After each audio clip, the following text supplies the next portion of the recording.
Knowing how to sell a house with owner financing can be a game changer for your real estate investing, not to mention maximizing your ROI and minimizing your workload. If you like the sound of that, more money, easier money, and less work, you're gonna love this.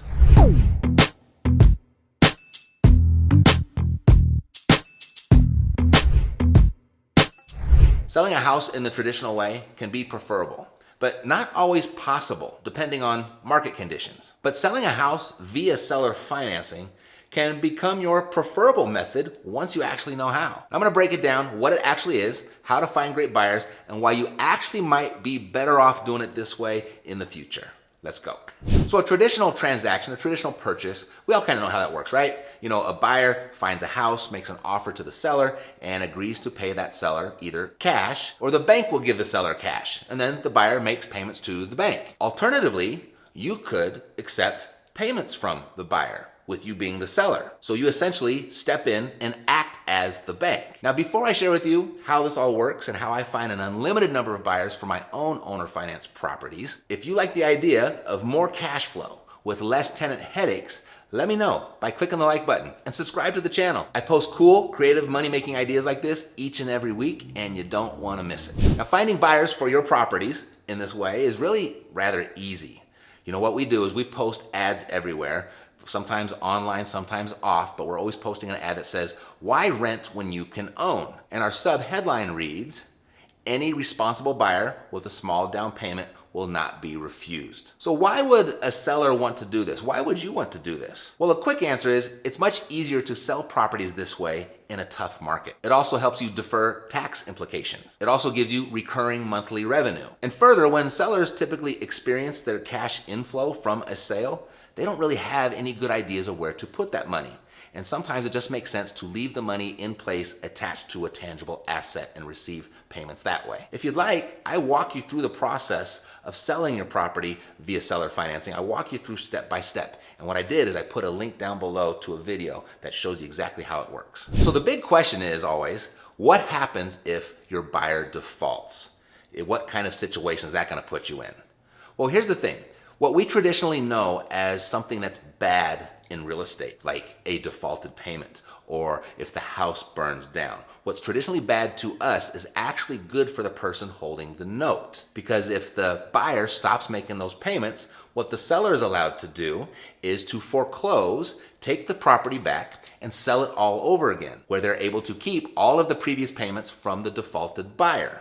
And when you start to understand that, you'll see really clearly as to why banks are in the business that they're in. To them, they see it as there's more money, easier money with less headache in owning the notes on properties rather than owning the properties themselves. So like most people, when I got into real estate, I was really attracted to the passive income. I mean, maybe that's why you're into real estate as well. It's really great when it works. And so when I got started, I found a bunch of little inexpensive homes in Memphis, Tennessee. They're like $50,000, $60,000. They'd rent out for $700, $800 a month. Like that just had passive income written all over it. And although they looked good on paper, the real problem was property management. And this is one of the first things I'd learned, that it's not so much about the property that produces the cash flow, it's the management of that property that does. And so with management being a little bit of a challenge, I also had to deal with lots of repairs and not the greatest tenants. See, what I found at this price point, it was really tough to find responsible tenants that would stay the long term. They typically would move out right at the end or just before their lease was up,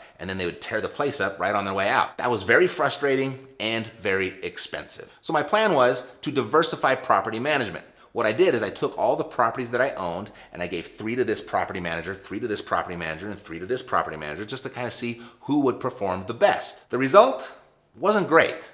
It turned out that the property managers weren't much better than the tenants. And at this point, I'd put so much money into these properties, I wasn't gonna be able to sell these properties for any sort of profit. A loss was for certain. And then I thought of the idea, why don't I give the tenants a sense of pride in the property so they would take care of the place and stick around? So I offered to make owners of them all. So I presented to each one of them, I said, if you give me a small down payment, we can structure a mortgage that will actually be less than what you're paying me monthly in rent. Now, all of them were very open to the idea, but almost all of them rejected it because they didn't have the down payment. So then when the properties turned over, when their leases expired and I had to go find new tenants, I didn't look for new tenants. I actually looked for buyers. So I was able to sell each property collecting a small down payment, anywhere from 5 to 10%. But then I had no repairs and I had no tenant phone calls because they were no longer tenants. They were owners. And when they had an issue with the property, they had to take care of it themselves. There was no landlord to call. I was no longer the landlord. I was the bank. Since I've entertained this idea with every property that I sell, like sometimes it's a good fit, sometimes it's not. And each year my CPA and I, we get together and we kind of balance my portfolio for maximum tax advantages. So I always have a nice balance of properties that I own and notes that I own on other properties. And there's a number of different creative financing strategies that have had this type of positive impact, not on my business, but my overall life. And if you'd like to get started with creative financing, what I'd like to do is offer you the free cheat sheets that I give to my private clients. It's 21 creative financing terms, and I believe there's 10 different deal structure templates. I put a link down below, and you can have that for free. Thanks for watching. Take care. I'll see you next time.